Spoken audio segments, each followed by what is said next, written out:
Ikatlong kabanata. Kautusan o pananampalataya. Nahihibang na ba kayong mga taga-Galasya? Sino ang nakagayuma sa inyo?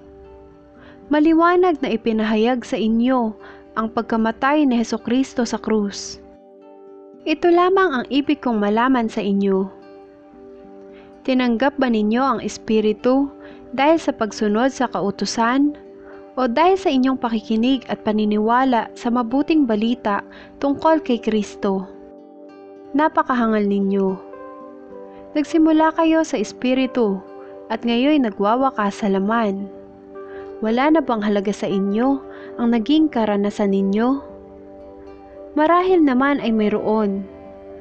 Bakit ba ipinagkakaloob sa inyo ng Diyos ang Espiritu? Bakit ba siya gumagawa ng mga himala?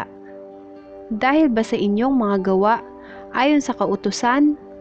O dahil sa inyong paniniwala sa mabuting balita? Tulad ng nangyari kay Abraham. Nanalig siya sa Diyos, kaya't siya'y ibinilang na matuwid.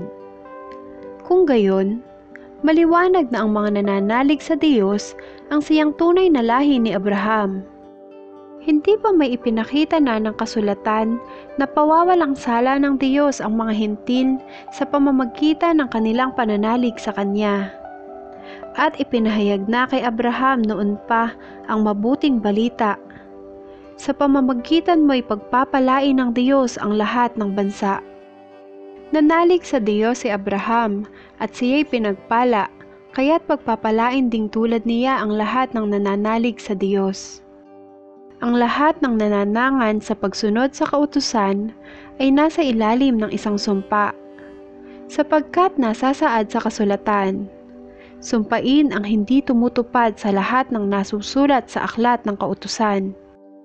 Maliwanag kung gayon na walang taong ibibilang na matuwid sa paningin ng Diyos sa pamamagitan ng kautusan, sapagkat ang pinawalang sala sa pamamagitan ng pananampalataya ay mabubuhay.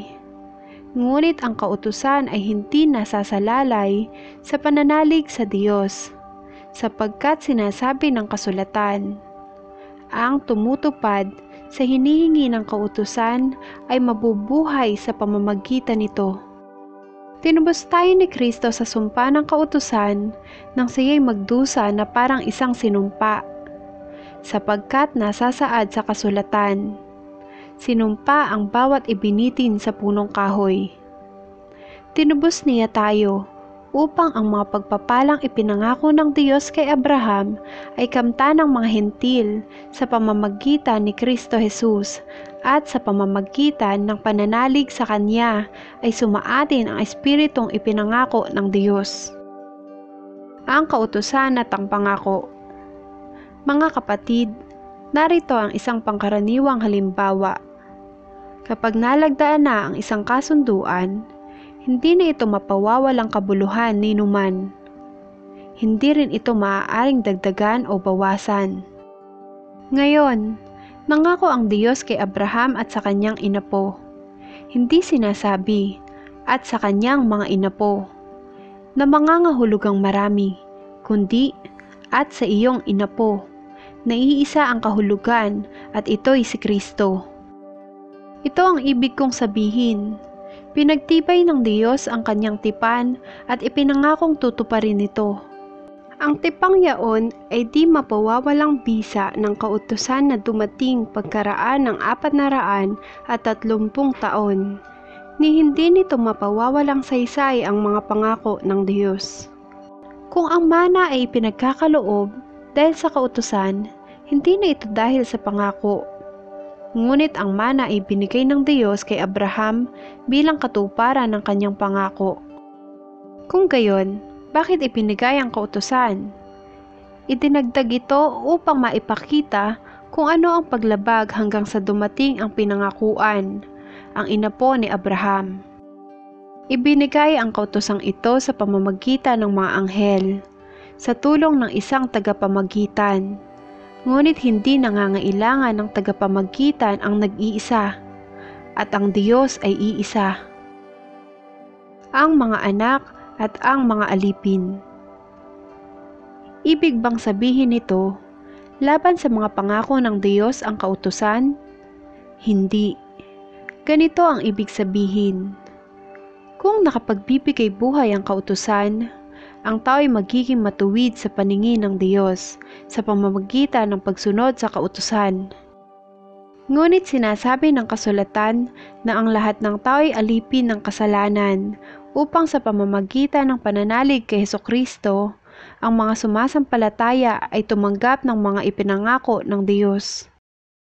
Bago dumating ang panahon ng pananampalataya, kami alipin ng kautusan hanggang sa mahayag ang pananampalatayang ito. Kaya't ang kautusan ang naging tagapagturo namin hanggang sa dumating si Kristo at sa gayon kami mabilang na matuwid sa pamamagitan ng pananalig sa Kanya. Ngayong nananalig na kami sa Kanya, wala na kami sa pangangalaga ng tagapagturo.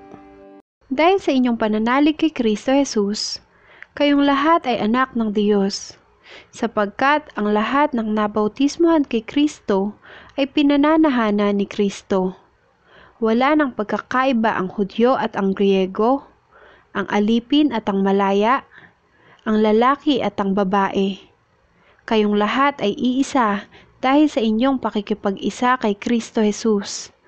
At kung kayo'y kay Kristo, kabilang kayo sa lahi ni Abraham at tagapagmana ng mga ipinangako ng Diyos.